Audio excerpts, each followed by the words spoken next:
பிரம்ம முகூர்த்தம் இந்த உலகத்தில் வெற்றி அடைந்த மனிதர்கள் எல்லாருக்கும் ஒரே ஒரு பொதுவான பழக்கம் இருக்குன்னு சொன்னா நம்புவீங்களா? அது காலை சீக்கிரம் எழுவது. ஆனா சாதாரணமா இல்ல. பிரம்ம முகூர்த்தத்துல எழுவது. இந்த ஒரு மணி நேரம் உங்கள் வாழ்க்கையையே மாற்றும் சக்தி கொண்டது. இன்னைக்கு இந்த வீடியோல பிரம்ம முகூர்த்தம் என்றால் என்ன? அதன் ஆன்மீக நன்மைகள் என்ன? மன உடல் நன்மைகள் என்னன்னு பார்க்கலாம். ஏன் பெரிய ஞானிகள் விஞ்ஞானிகள் கூட இத பின்பற்றினாங்க? எல்லாத்தையும் தெளிவா பார்க்க போறோம். பிரம்ம முகூர்த்தம் என்பது காலை 3:30 முதல் 5:30 வரை உள்ள நேரம். சூரியன் உதிக்கும் முன் உலகம் முழுக்க அமைதியா இருக்கும் நேரம். இந்த நேரத்தை சாஸ்திரங்கள் தேவர்களின் நேரம்னு சொல்றாங்க. இந்த நேரத்துல காற்று தூய்மையா இருக்கும், மனம் அமைதியா இருக்கும், எண்ணங்கள் தெளிவா இருக்கும். அதனால தான் யோகிகள், முனிவர்கள், சித்தர்கள் இந்த நேரத்தை வாழ்க்கையோட அடித்தளமா வைத்தாங்க. பிரம்ம முகூர்த்தத்துல எழுந்தா முதல்ல மாறது உங்க மனம்.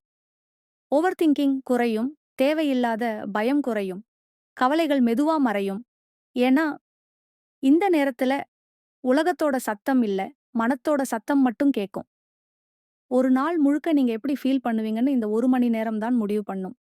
உடல் நன்மைகள் என்னன்னா, பிரம்ம முகூர்த்தத்துல எழுவது உடலுக்கும் பெரிய மருந்து. ஜீரண சக்தி அதிகரிக்கும், நோய் எதிர்ப்பு சக்தி மேம்படும், தூக்க கோளாறுகள் சரியாகும், சோர்வு குறையும். எப்படி என்ன காரணம்? அப்படின்னா, இந்த நேரத்துல உடலோட ஹார்மோன்கள் நேச்சுரலா பேலன்ஸ் ஆகும். இதுதான் நவீன விஞ்ஞானமும் இப்ப ஒத்துக்கிற உண்மை.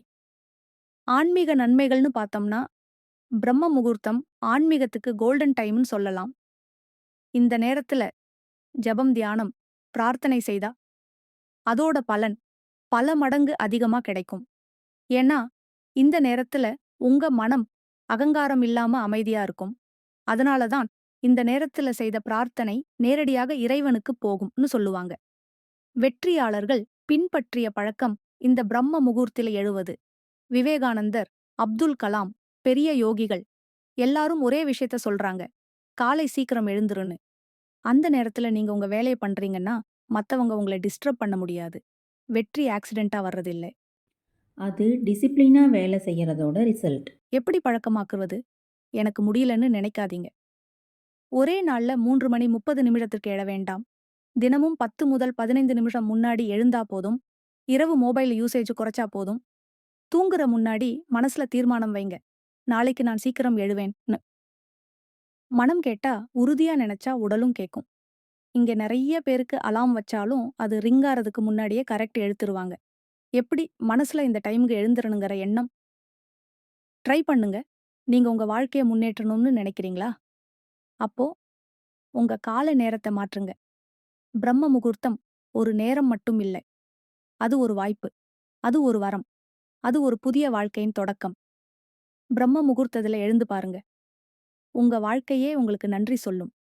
இந்த வீடியோ உங்களுக்கு பயனுள்ளதாக இருந்தா லைக் பண்ணுங்க, ஷேர் பண்ணுங்க, சப்ஸ்கிரைப் பண்ண மறக்காதீங்க. சரி. மேலும் வேற வீடியோ பார்த்துட்டே இருந்தா இன்னைக்கு தூங்க லேட் ஆயிரும். சீக்கிரம் தூங்கி சீக்கிரம் எழுந்துருங்க. வரும்ற நாட்கள் சிறப்பாக இருக்கட்டும். அப்படியே லைக், ஷேர், சப்ஸ்கிரைப் பண்ணிருங்க. Thank you.